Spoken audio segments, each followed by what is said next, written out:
Now let's go ahead and jump in and show you how to tune a vocal using AutoTune Pro X.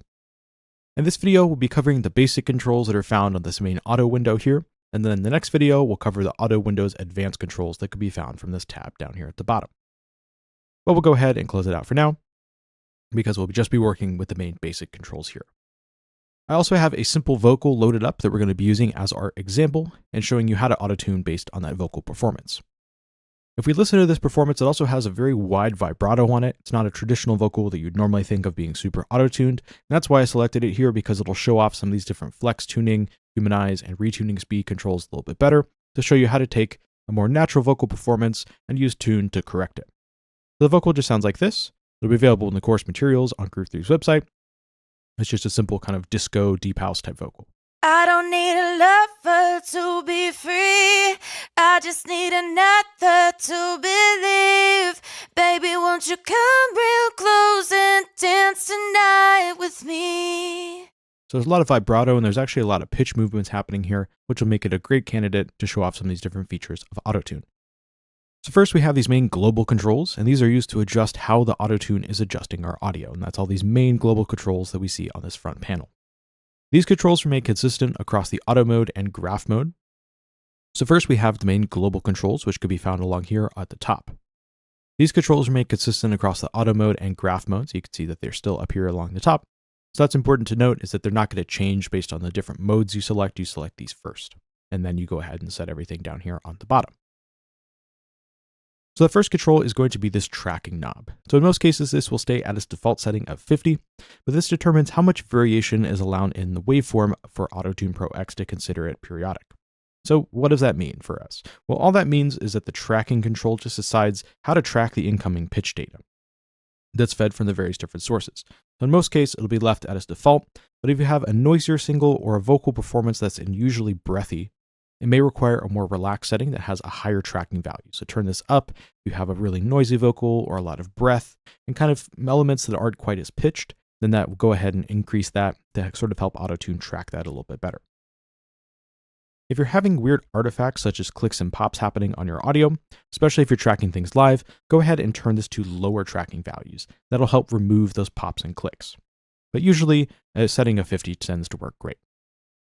So it's kind of one of those controls that you'll sort of refer to if you're having issues. Feel free to play around with it, but by default, the setting of 50 usually works great for just about everything. Then we have to go and set our input type.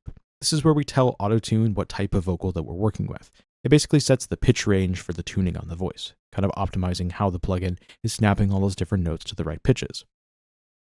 This also sets a different pitch processing algorithm that's optimized for various different vocal ranges and types of audio.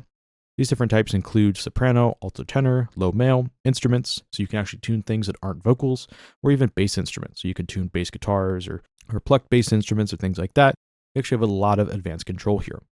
The cool thing is now we actually have this auto learn feature. So I can actually just play back my audio signal, hit the learn button, and it'll actually just decide which input type to use. For the most accurate type of pitch correction, go ahead and select the option here that best describes your audio. I'd also recommend, once you have everything set, flipping between a few different modes, because sometimes using, for example, like a soprano on a different type of vocal can actually sound really nice, even if you're working with like a lower male vocal. Sometimes it actually just ends up snapping the pitches a lot better. So it is worth playing around with it, even if it's technically not the right type. Once we have that set, you'll see this pitch range along here at the bottom as well. So if we go ahead and scroll around, let's go ahead and move over here. You can see that we have that pitch range for that different section here. And I could go ahead and put that on low male. You can see it moves down. Alto tenor changes the pitch range, or soprano moves it up higher. So it just adjusts where notes are snapping depending on the type of audio signal that you're working with. The next part is too that learn button that we talked about briefly. We could just use that to scan our vocal and just decide which algorithm to use. So all you have to do is go ahead and click on your vocal, hit the learn button, play that back. And right now the key isn't set properly, so this AutoTune won't be playing the right notes, but don't worry about that. We'll fix that here in a moment. I don't need a lover to be free.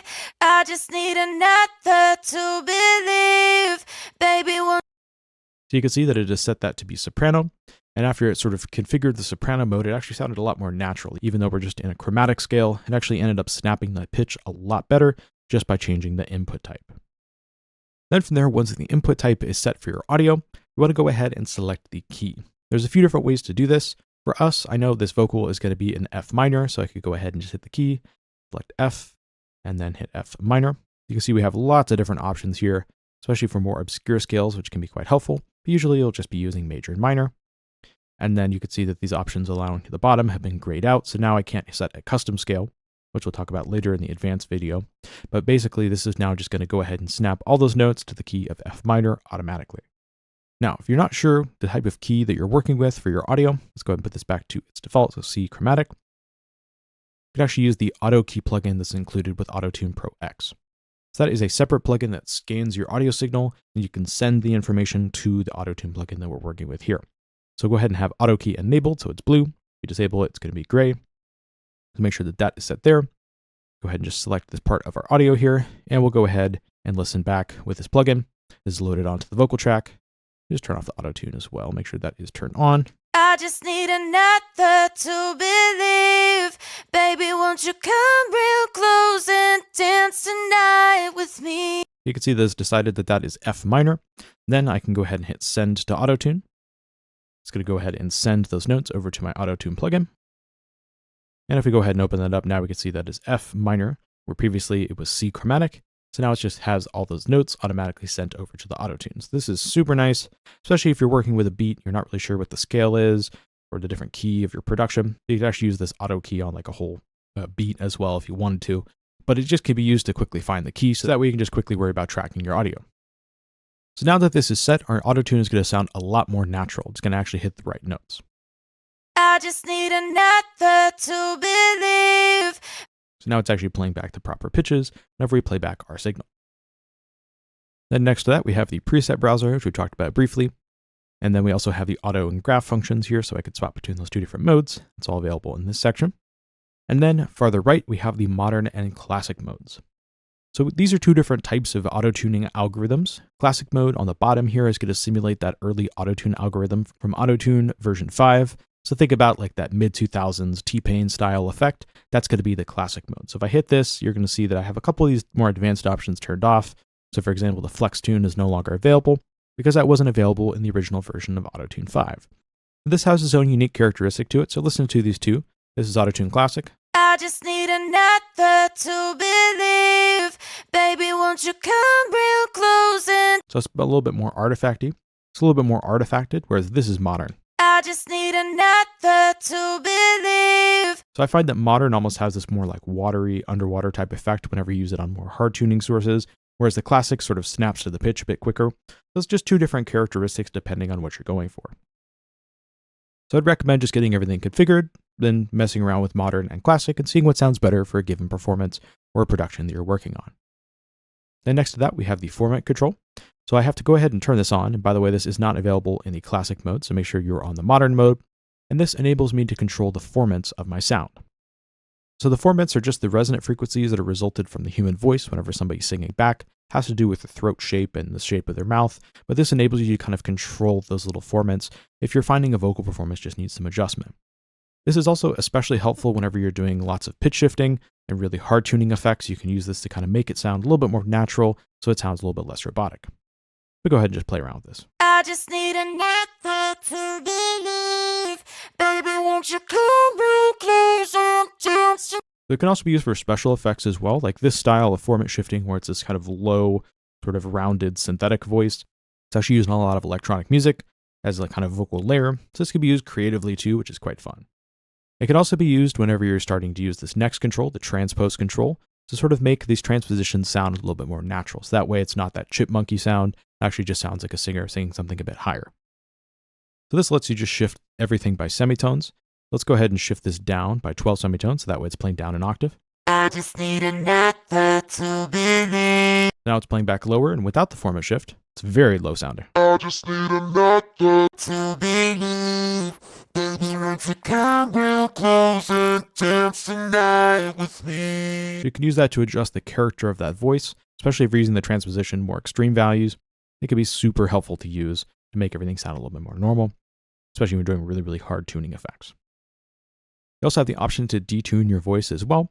Usually, I just have this set to 440 by default, which is the main standard tuning in most Western music, but it is helpful to know that you do have the option to detune this, especially if you're working with something a little bit more unusual. It can be helpful. Or you can even just use this to kind of adjust the overall character of your voice Let's say you're making some harmonies and you want to go ahead and just detune everything. I just need another to believe, baby.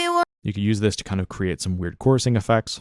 So that could be fun depending on what you need. If you'd like to see cent values instead of hertz values, that's one of those configurable preferences that we talked about in the last video. So you could use that to kind of detune by cent values, especially if you're trying to create like some artificial double tracking style effects. Detuning via cent values can actually be super helpful. Then over here, we have the mix knob, which is going to adjust the dry-wet balance of my signal. So usually this is set to 100%, so we just hear the auto-tune signal, but this could be used creatively to create some weird like background vocal effects or some chorusing effects. Actually, it can be really interesting, especially if you're throwing some backgrounds out super wide or something, and you want kind of a weird underwater chorus effect. It can sound quite cool.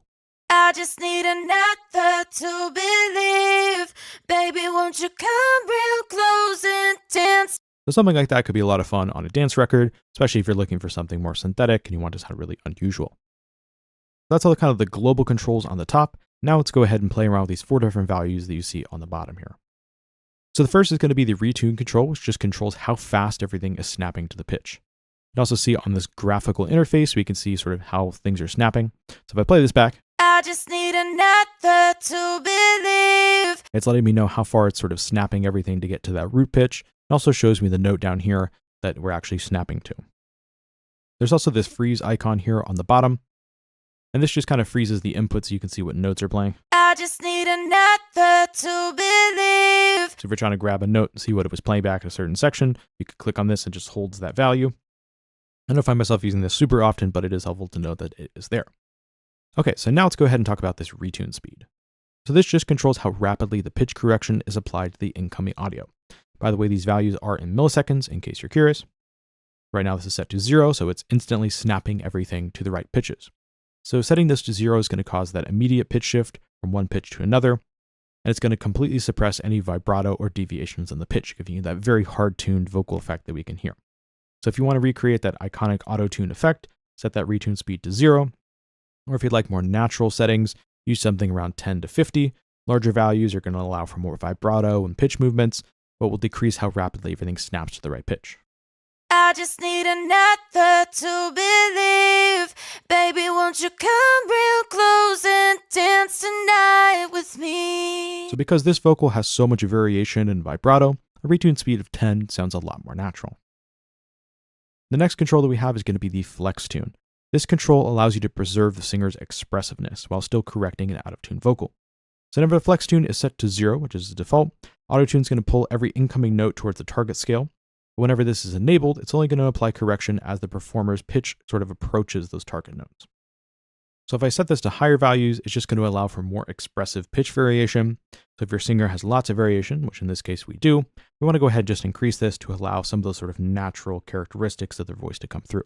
So let's hard tune this, and I'm going to go ahead and increase the flex tune, and you'll see how this becomes a lot more natural sounding. I just need another to believe, baby, won't you come real close and dance tonight with me? So at a higher value of 29, it gives us a much more natural sound on this voice and enables that vibrato to come through even though we're really hard tuning this whole vocal performance. The next control is going to be this natural vibrato control. This allows you to either increase or decrease the range of vibrato that's already present in your audio. So if you want to create a new vibrato, there's a way to do that with the advanced controls down here, but this will basically just control how that vocal is performing. Let's go ahead and just put the flex tune down. I'll show you how this works. I just need another to believe. So it's really allowing for that vibrato to come through, or we could go ahead and reduce that. I just need another to believe. And it's sort of pulling out that vibrato. So usually I just kind of leave this at its default, but if I find that a vocal has just too much vibrato, I may reduce this to kind of reduce the amount of vibrato present on my vocal. The last control here is going to be the humanize control. This function allows you to add realism to sustain notes when using really fast retune speeds. So one situation that could be kind of difficult for pitch correction is if a performance includes both long and short notes. In order to get the short notes in tune, you really have to set a fast retune speed, but then those long notes that the singer is sustaining sound super robotic and unusual. So what you can use is the humanize control. It's going to apply slower retune speeds, but only during sustained portions of the audio. So you can add just a little bit of this, keep everything super hard tuned. I just need another to believe, baby, won't you come real close and dance tonight with me? So especially on that last note, it gives me a little bit more natural of a tone.